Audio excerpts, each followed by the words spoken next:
The intent of reporting your pipeline is you want to answer questions. Where am I losing deals? Where are my log jams? Where do deals get stuck and sit because we haven't developed a process for unstucking them? How long does it take to make a sale? A lot of this stuff is done by HubSpot automatically. Or how long does it take to process a unit of business from start to finish? So when thinking about reporting, and we just want it to work, but reporting actually begins when creating your systems and processes. So the first thing I think of when someone asks me to add a new feature to their HubSpot is, how can I report on that? Like if we're going to add a new feature or we're going to add a new expectation, we want to make sure we can report on it to know, did they do it? This is a big thing when we did a few years back. There's all these hypotheses in the roofing industry, right? Like you got to get in the attic every time. You got to get in the attic. Owens Corning contractors for sure, right? Because they're always trying to sell insulation. And then it was, oh, videos. You got to do videos on the roof, right? Like if you do a video on the roof, it makes a big impact on sales. You should be doing some kind of video walk around on the roof. And then the other one that I suspected based on my own experience in sales was annotating a lot of photos, putting a lot of annotations on photos. So I said, okay, annotate 70% of the time. So we did a test with our customers where they commit to doing it, right? They commit to doing all those three things and leading their teams to do that. And now they didn't do it 100% of the time. That was the other thing we want to do is like when you commit to trying, the control was that they committed to trying and leading and trying to do that.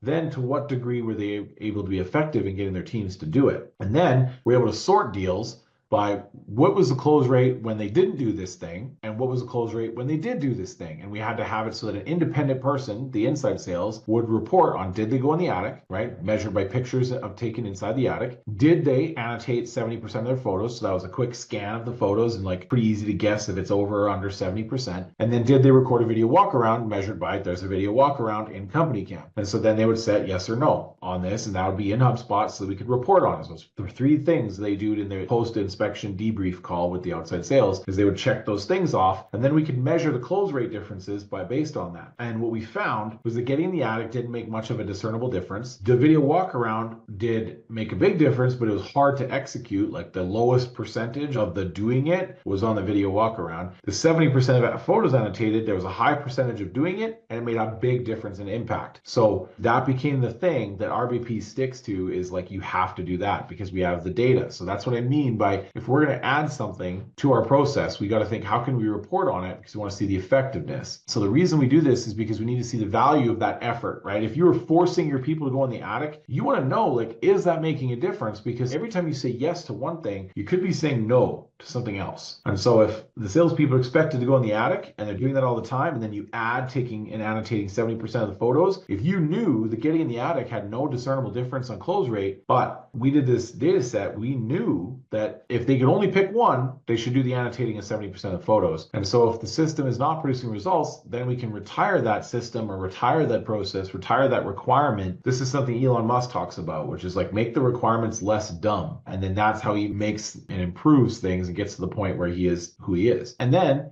it also allows us to see if your people are following the process that we developed, which is a huge thing in leadership. Is there's a difference between your gut instinct and being able to prove it with data. I recently had a salesperson say that they didn't know something, and that's okay. But that caused me to go, wait a minute, I really feel like I've given them an ample opportunity to know that.